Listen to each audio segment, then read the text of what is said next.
And hello, everyone. How are you doing? It's Dave Bondi. We are live on Dave Bondi, Keeping It Real. We have a special show tonight for lots of you, and you're going to want to share this video out wherever you're watching on Facebook, YouTube, Twitter, X, Rumble, Locals. Share this video out with your friends because I'm going to be talking to a parent that is dealing with an issue that many of you across the country are dealing with: bullying in schools. It's a major issue. And we're going to talk about how schools are handling it and how parents are handling it. I'm also going to be talking about in Bay City, Michigan, there is a pastor who is sitting on top of a building, and she will not come down until she raises $70,000 to help for the homeless. So that is really cool. Some good news. We're going to be talking to her in a little bit. But first, let's get to the story. And for those of you who are watching, once again, on Facebook or wherever you're watching, please share this video out to support my mission of independent journalism, of keeping it real. Let's bring Amanda in right now. Amanda, good to see you. Hello. Hello. Okay, the signal's breaking up a little bit, but can you hear me? Yep, I can hear you. Okay. So you can hear me, and if you got to let me go, let me know, but the signal's breaking up, but I can see you still. So you are in mid-Michigan. Yep. You contacted me about an issue. I get contacted all the time by people about bullying, and I don't want to name any names, but your daughter is experiencing bullying, you say. What's going on? She has been having issues with a group of girls at school. She has had milk cartons, full milk cartons thrown at her face. She has had water bottles thrown at her, and I mean, like, reusable water bottles, circle water bottles. She has currently dealing with cyberbullying, and let me stop you with the cyberbullying. What did you say about something with TikTok or Instagram? They created an account, or what happened? TikTok. These girls created a TikTok page. I'm not going to say the name of the TikTok page just because don't say any names of anybody. Right. Okay. And I took, when it was brought to my attention, I looked at it, and they accused my daughter of certain things, and I commented on the one video, and I said, if you're going to accuse her of these things, I would like the proof, so I can deal with it accordingly. Nothing was gotten done. In fact, they made 2 other TikTok videos, another one of my daughter and one of me. And I took it to the school, and I talked to the school about it because these videos and pictures were being taken of my daughter during school hours. And I said, this is being done while my child is being entrusted in your care. And the principal, and I quote her exact words, "Well, that's just not about your daughter. That Facebook or that TikTok page is not just about your daughter. And that's just about the tea that goes on in the school." And then she proceeded to tell me she's known about this TikTok page for 2 years. So you mean to tell me you've known about cyberbullying for 2 years, and yet you're not doing anything to help solve this issue? So I don't know if you've seen the movie Mean Girls, but that movie, they have like a book where they talk bad about people. So this is basically like the new version, but it's digital. There's a TikTok account, you say, that's basically like going after students they don't like, or other girls or stuff like that. Yeah. Okay. And they're getting video of your daughter during the school day and putting it up. How did they get video of you?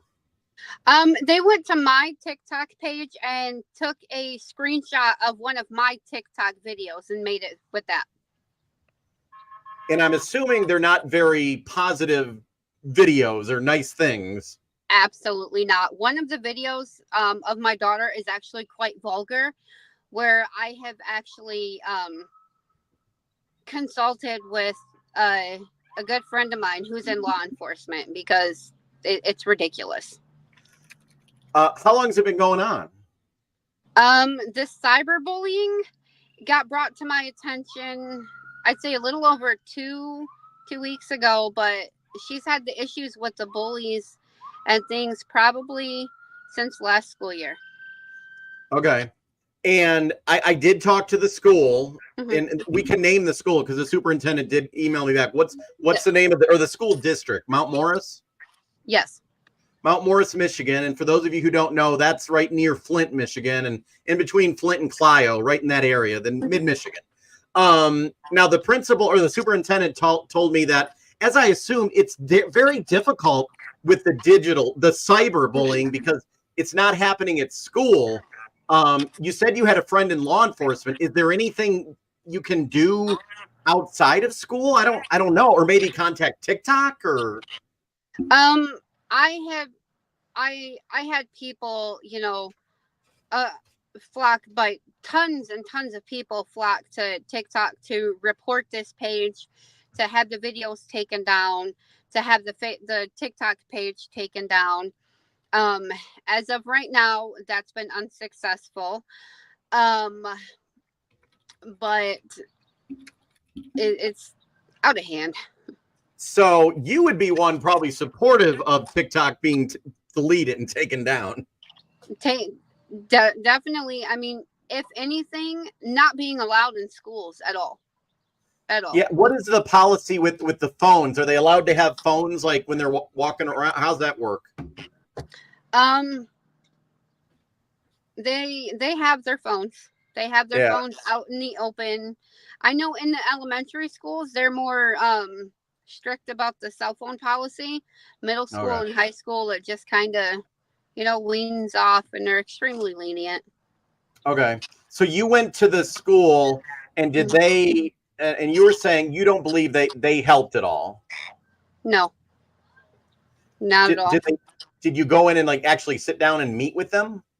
I went in 3 or 4 different times. The last time I went in, I had to sit down with the principal and the assistant principal.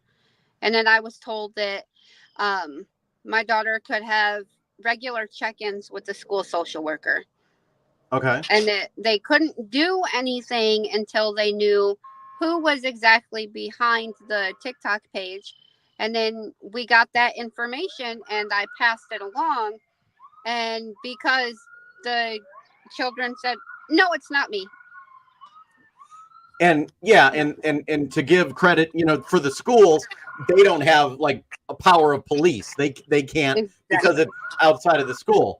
And I want to put it up on the screen. The superintendent, who I give credit to, she actually wrote me back. Many school districts would just ignore me and not even answer my question. So I do give her credit with that. She wrote me, hold on, let me put it up on the screen. She said, I will tell you that the middle school staff, principal, and counselor in particular, they've been highly involved with your child in trying to help to resolve the situation.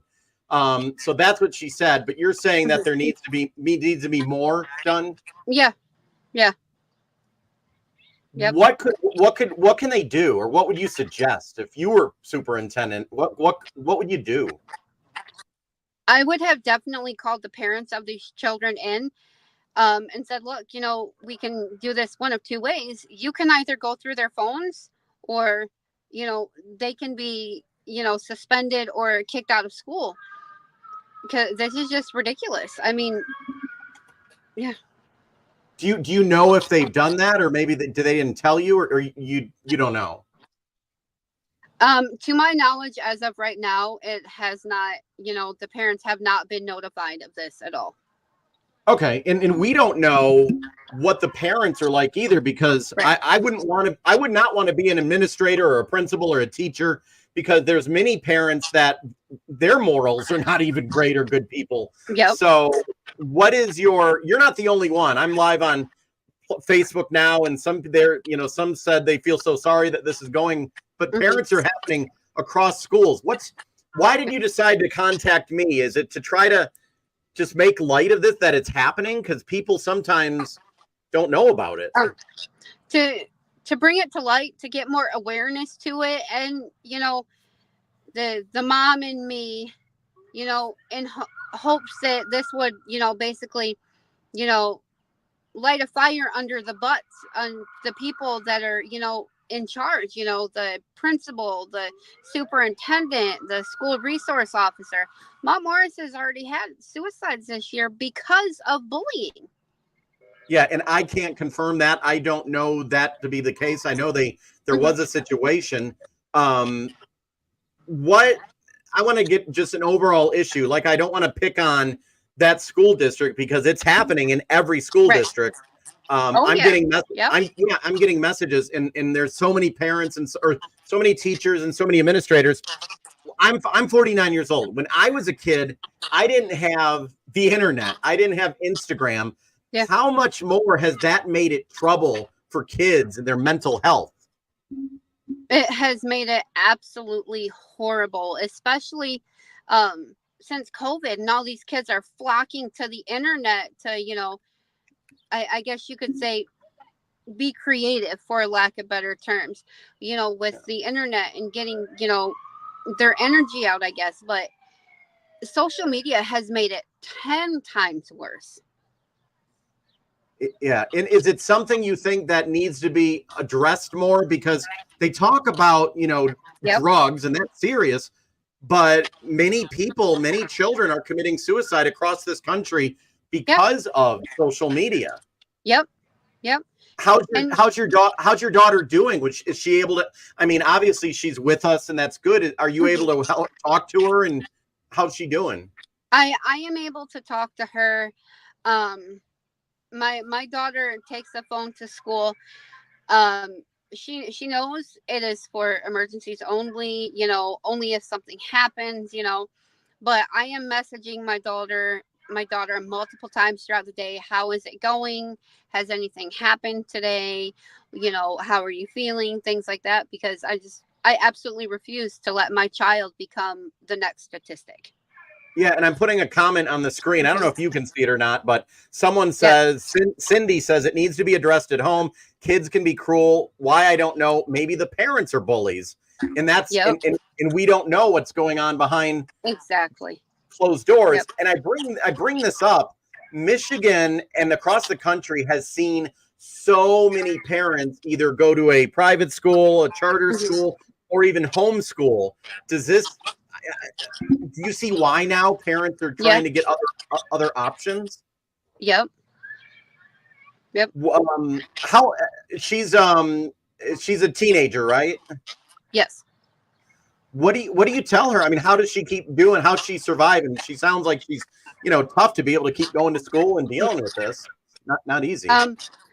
It is not easy. It took me almost a solid week to get her to be able to basically come out of her room and leave the house to go to school. And even then, that was with me telling her, okay, the first thing something happens, you call me, and I'm leaving my classroom immediately to come and get you. Yeah. Like I want to say that this is not unusual. Did you tell me earlier that before we started the show, that there were some kids that you think that did get like a suspension or something? One of the girls that threw the water bottle at my daughter's face, and not just, a disposable water bottle, like a circle water bottle with a flavor cartridge, threw it at my daughter's face. She got an in-school suspension, but was still allowed to participate in a school field trip. Okay. So the punishment is not working. You're saying it's not hitting the kids. Correct. Okay. What's your message to not just that school, but all the schools? What can they do? I mean, I don't have the answer.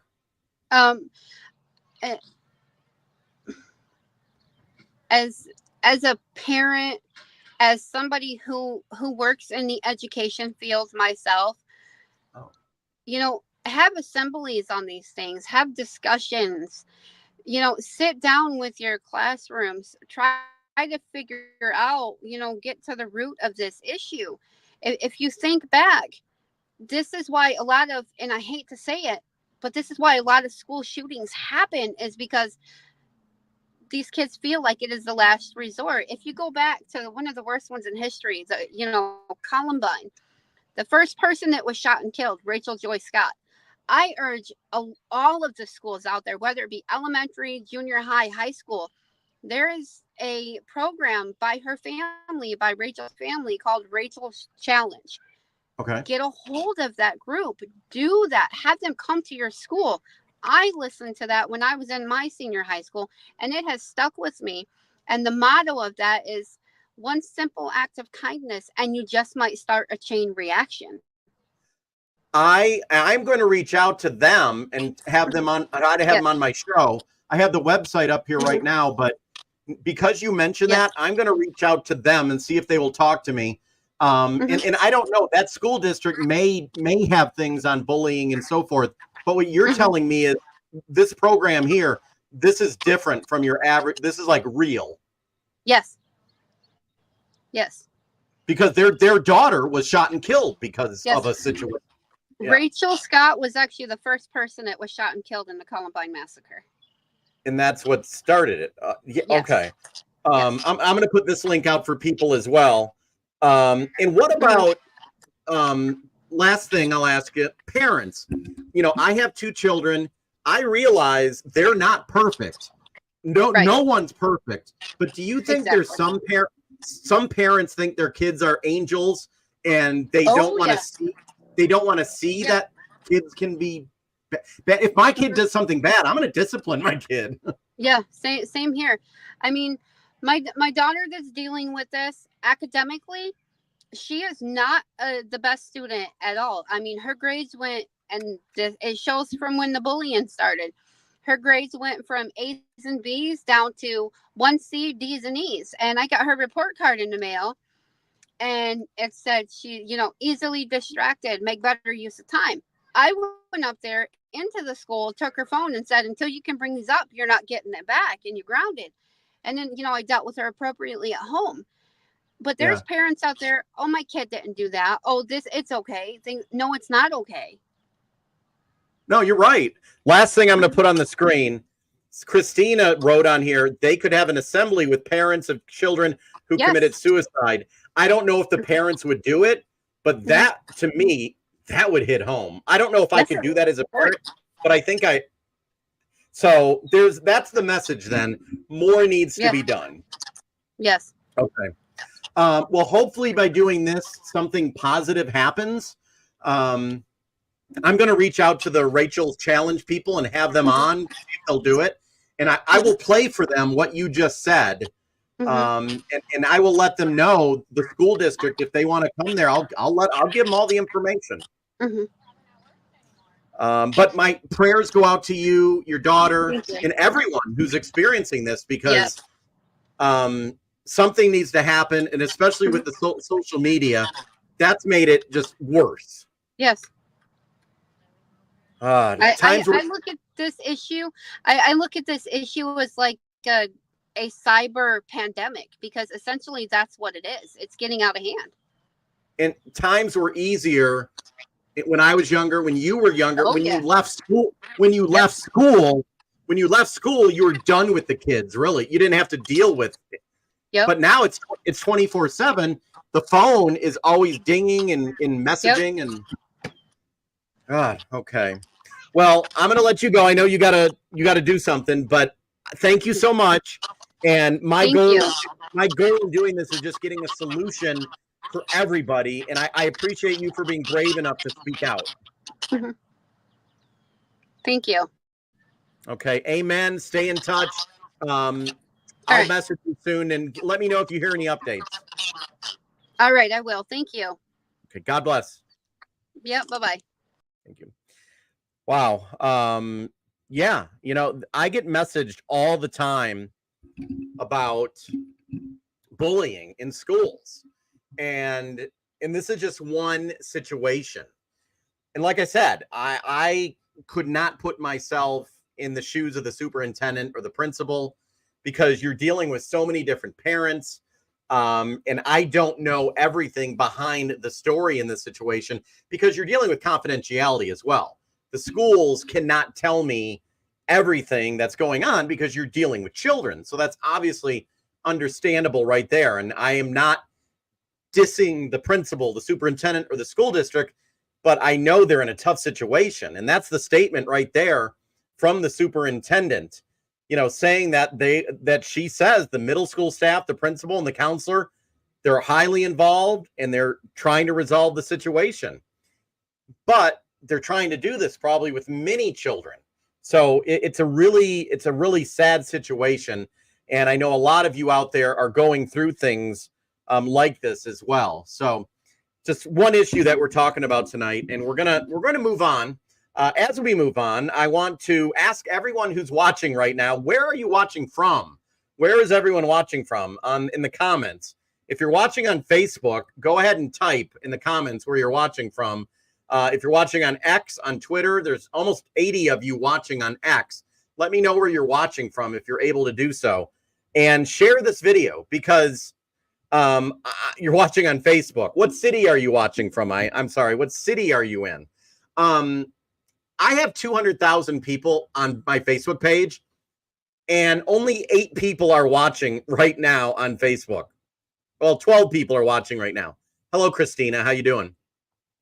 Facebook does not want people to see my show. Some people think I'm crazy. Some people think I'm crazy saying that Facebook is not showing my stuff or boycotting me, but they are. Mary Johnson, what's up? We're going to have your interview coming up. Mary Johnson, we're going to have that coming up in just a minute. But I just really want to tell all of you how much Facebook does not want my content to get out there. I have 200 people watching, or 200 people following me on Facebook. Only 11 people are watching right now. Facebook is not sending notifications to people that I'm live. People who want to be notified. Okay? That is utter BS. Broken Arrow, Oklahoma, Ruby, Michigan, Bay City is watching, Prescott, Michigan, Birch Run. Keep sharing. The best thing you can do if you're watching on Facebook, share this video. Share, hit the heart button. That's how you can get this video to continue to go out there, because Facebook is working against me. They're working against all of you. Okay, moving on to something better, something nicer. There is a pastor, excuse me. There is a pastor in Bay City, Michigan, who is sitting on the top of a building in order to save money. To raise money for the homeless. How many of you would stand on top of a building and not leave that building until you raised $70,000? Well, that's what's happening in Bay City. I talked to her and her husband just a short time ago. I want to play for you what they're doing and also show you how you can help. This is truly amazing. This is, really cool. Pastor Mary, you see her on the other side of the screen right here. She's been on top of a roof of a building for 10 days now, and you're in Bay City, Michigan.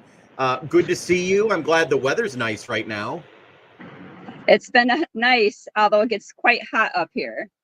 I can imagine. So for those who don't know what's going on, give me the very basics about why are you on the roof of a building in Bay City, Michigan?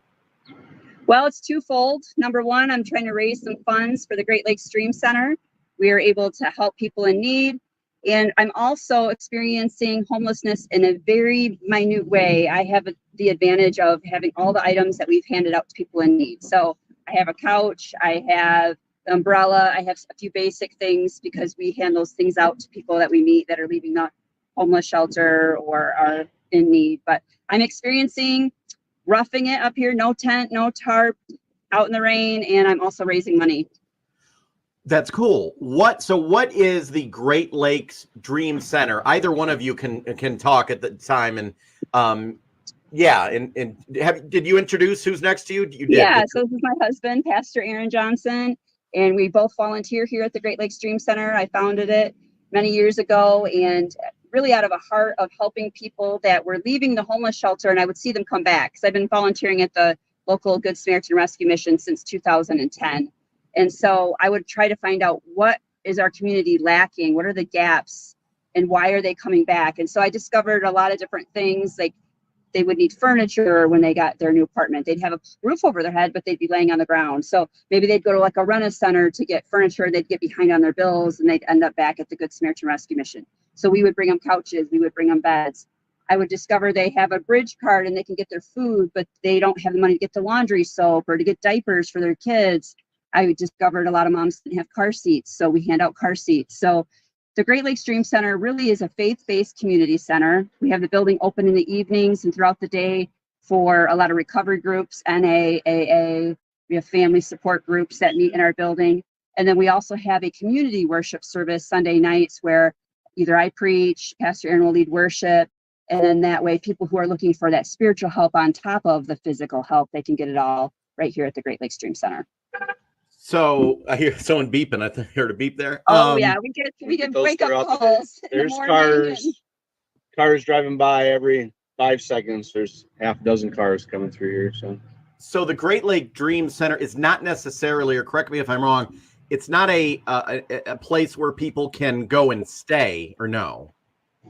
That is correct. We do not have overnight facility. We try to partnership with everybody in our community. So we have a homeless shelter here in town called the Good Samaritan Rescue Mission. And that's where I started volunteering. And we created the Dream Center to kind of partner along with a lot of the nonprofits in town to be able to help them out. So like Salvation Army does food. So we don't do meals because you can get lunches at the Salvation Army.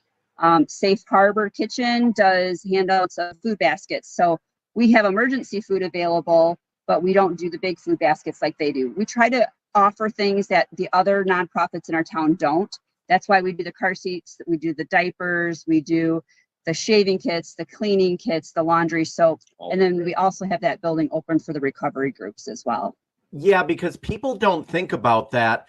I actually have a friend he's in North Carolina. 2 weeks ago, he had a job, he had a home. Right now, he is literally struggling and on the verge of homelessness because he lost his job. He had a horrible family situation, and he's now homeless. So I don't think people realize how close any one person could be to this situation. Yeah, that's exactly the case. We're finding more and more often. A lot of times people think homelessness is something that is a period of time that they just fell into or made a lot of bad choices, where realistically it's one bad situation potentially put somebody in a place where they're not a family member dies, a house fire, maybe one choice that led to a bunch of things just falling like dominoes down. So you run into this all the time. Yeah, and a lot of people, a couple weeks ago, I posted a video of a food pantry up north. There were dozens and dozens of cars in line to pick up food. And people were like, oh, they're just taking advantage. They got nice cars. I think people who don't understand, there can be not necessarily homeless, but there are people who may, have a mortgage. They're about to be kicked out of their house. They have a car payment they can't get out of. I don't like it when people judge other people. And do you see a lot of that in society, that people are quick to judge others and when they really don't know their situation? Oh, we see that all the time. And that's part of the reason why I'm up here on the roof and I'm trying to bring people awareness that every single story is unique. We see some people that maybe they do have a really nice car and that was a really bad choice. And now they're stuck in this car payment and they can't afford the basics. Now we think, well, they don't deserve help. Well, who deserves help? Like, how can we decide that? We do have some people that maybe there's an addiction issue or there's a mental health issue, but sometimes it's they made a move to an area and the landlord decided to sell the property. And in Bay City, what we see is there's not a lot of places to rent. Next thing you know, they're living out of their car or they're couch surfing, as they say it. And so if we can be here to kind of help, the number one thing really we do, I know we hand out a lot of things, but we really listen and we try to love and we try to just reach the person where they're at. And that's why the community worship services on Sunday nights are nice for those that are looking for that little bit of a spiritual thing to know, is God mad at me? Am I being punished because maybe God doesn't love me? And we try to help the whole person, if that makes sense. But yeah, there's so much more to it than what we think. And I'm going to get to your website. Well, let me put it on the screen now. If people are watching, and I'll have you say it, but it's on the screen right now, and I'll put a link in the video. But what is the best way if someone can't make it out to you, even if they're watching in another state? Because I have a lot of people everywhere, because a lot of Michiganders are living in other states now. How can they help you out online? What's the website? So if you go to rooftopsurvivor.org, it's a great way to give. It's a platform for nonprofits, so we don't have to pay any fees. There's no credit card fees. We get 100% of your money if you use that website. We also have, if you want just information about the Great Lakes Dream Center, we also have a website, greatlakesdreamcenter.org as well. But the platform to give, where we get 100% of your money, is rooftopsurvivor.org. And, some people, we had one woman that messaged us and she said, I'm going through an eviction, but you guys have helped me out and my kids so many times. I want to give something. And she gave $5. Wow. And, it's kind of reminds me in the Bible of the widow's mite, the 2 mites that she gave. We think that if I just had one business get 50,000, I could get off this roof and I could be there for my kids, and some of the events that I've been missing out the last few weeks. But, if somebody wants to just give $5 and that's all they have, that's huge. And so every little bit helps. It is amazing. So I'm reading the website. Are you going to stay up there until you get $75,000? I am. I'm not coming down. I did this in November of 2021, and I said I would stay up a minimum of 3 nights or until I raised $50,000. And it snowed on me, it rained, it was super cold, but within the 3 nights, I was able to raise $57,000. This time around, we're finding that a lot of the businesses are just going through a hard time. The economy is not where it used to be.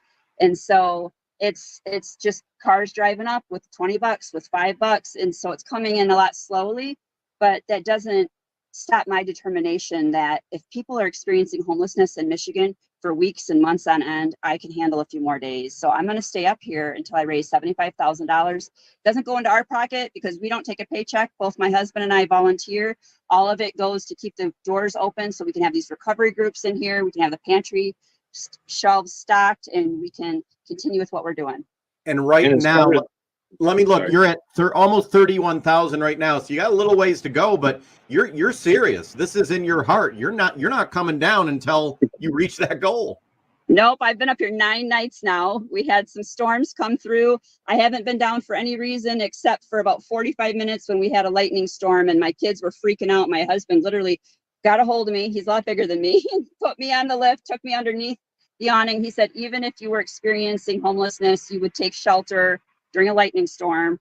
And then as soon as the lightning passed, we came back up on the roof when we sat in the rain for another couple hours until the rain was done. And then we pulled out our blankets. I'm only surviving on items that we hand out to people in need. So he sleeps at night with a sleeping bag. He's staying up here to protect me and make sure I'm okay. But I'm only using the blankets that we hand out to people in need and some of the items that we've handed out. So, but I've been okay. I've been staying warm enough, and we've had only a few nights that were super cold. So, what does he think? What does he think of this?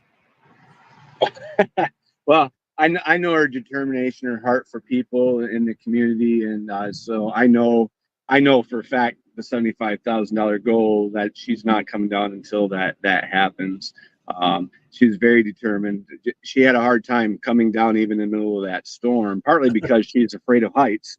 That's actually an issue for her. So she doesn't like to get on a lift. But secondly, she just doesn't want people to get the impression, that I gave up in any way or taken advantage of anything. So, I literally had to grab her raincoat and kind of pull her over to the lift and take her down. So I've had, I'm smiling right now. It's middle of the day, the sun is shining, but I've had some hard moments. But when I have those hard moments, I think, okay, just because I have a choice to get down doesn't mean that there's not other people that are unhoused, that they have to live through that. And honestly, the best conversations I've had are the people that walk up, they say, I'm so sorry, I have nothing to give. I'm homeless right now. And they start crying. And they look at me and they say, thank you for going through this. I feel like you can understand now when I talk to you what I'm going through. I've had people come up to me and say, you know how cold it was last night. And, part of it, obviously I need to raise money to keep our doors open. The people we help don't have anything. So the people that come each week, they're not able to give. But I know that people care about them in need and they want to give and they want to help support us. But also when they come in and say, I need to talk to somebody, even though Pastor Aaron's experiencing it with me in a different way, because he's able to go down, he's able to go home and take a shower. He's had to do some home visits and help the community, go to the homeless shelter, do chapel services. While I'm stuck up here, I'm staying up here till I raise that money. But what really is, we're able to be more compassionate now and to be able to really talk to those when we're at the jails. We volunteer at the jails as well, or when we're at the mission, to say we understand how hard it can be. And when they say, look, I just need some garbage bags because my things are getting wet, I understand now why garbage bags are so important. And I know that sounds silly, but when you can relate to somebody, you can help them in a greater way. And part of the extra time up here, Chris, we're a little bit kind of bummed with how slow things were going, but in the same respect, a lot of it has been people coming and sharing their story and being heard. And I think that's just as important as the money that we are raising. People want to know, I want us to know what we're doing just reflects what they've experienced, and that it's difficult. Let me ask you, and I won't ask you to get political, but I just want to ask, the president, others are saying the economy's in a good place. There was an article today by Axios, which is some national publication, says there is no recession and the economy is in good shape. It's not for everybody, though, is it?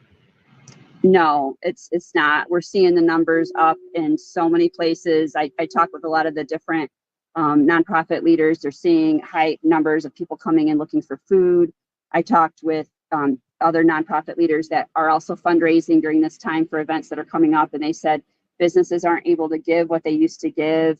I know that's what we've seen. I've had business owners personally reach out to me and they say, Pastor Mary, we know you've been doing work for almost 15 years here in Bay City. We love what you're doing. We just don't have the money to give. And so that's why, it's more everyday people just giving $5. They can maybe afford $5 and that adds up. But the economy is not what it was 2 years ago or 3 years. It's different right now. I see it. There's people that have jobs, but that's still not cutting it for what they need. It's not, Yeah. So Over the last, since you've been in this world, is this some of the tougher times you've seen in your world of raising money and doing and fundraising and so forth? And is this some of the toughest you've seen?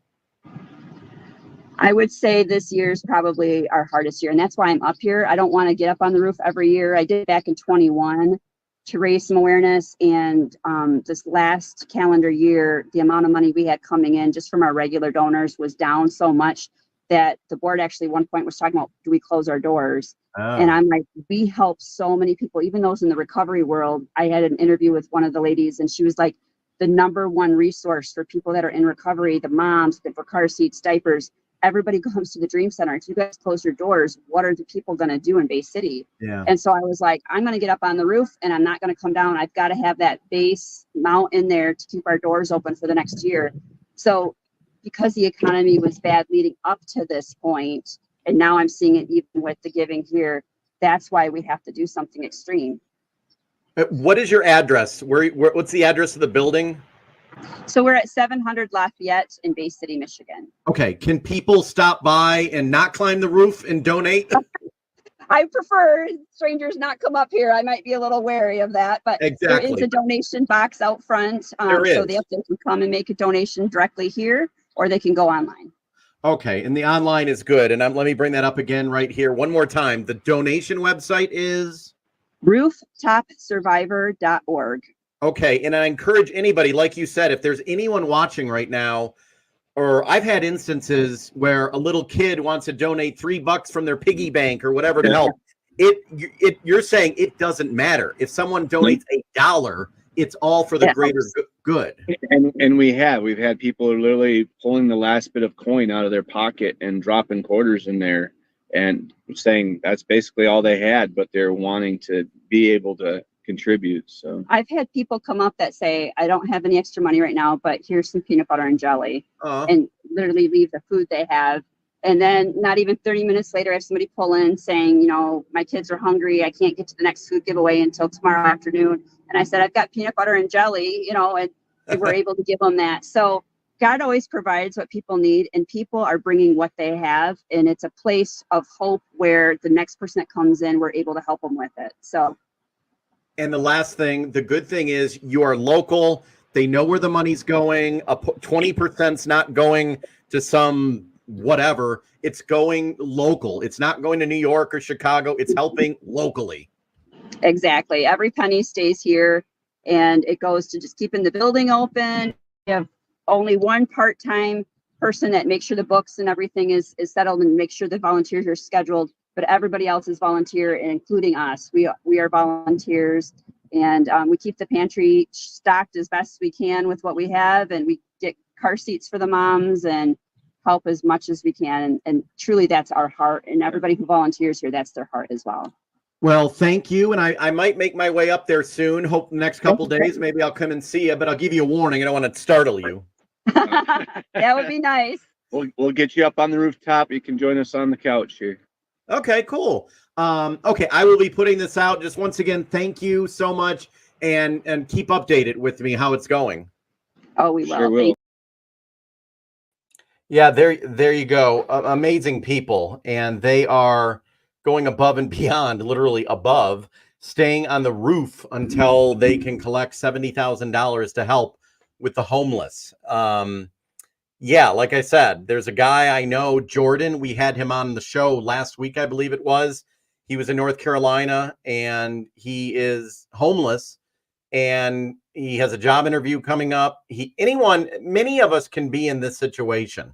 Many of us can be in the same situation, and all it takes is a horrible incident in our life, and we could be there. So prayers to anyone in this situation, and if you're able to donate to them, please do so. I have that link on the screen. You can't click the screen, obviously, but you can look in the comments, and I have that in the comments. You can go ahead and click there. So this has been a very busy show talking about two big topics tonight. And I just want to say thank you to everyone who is watching, because Facebook and YouTube, they are shadow banning my account big time, because only like a few people are watching on Facebook and YouTube. Most of the people watching right now are on Locals or on X, on Twitter. So what we're going to do, for those of you who don't know, I left the mainstream media to go independent. And the only way I'm going to keep this going is if I need your help, everyone. So we are going to continue the show over on my Locals community, and that is going to be for paid subscribers only. We're going to go live on my Locals channel. If you would like to become a member on my Locals channel, all you have to do is go to davebondi.locals.com/support. davebondi.locals.com/support. Click on that link or type that link into a browser, and you can join my Locals community, and you will get exclusive content. You will get access to everything. I send out a newsletter every day at 7 a.m. giving you the stories the media doesn't want you to hear. You'll get that as well. So we're going to switch over now live to Locals, everybody. Paid subscribers will be able to watch. If you're not one, I encourage you to become one. Help me to defeat the mission, or help me with my mission of defeating the mainstream media and the narratives and the bias that's out there. I will see you over on Locals. And hello, everyone on Locals. How are you doing? It's Dave. We are here. We're going to be going behind the paywall in just a minute, but I wanted to say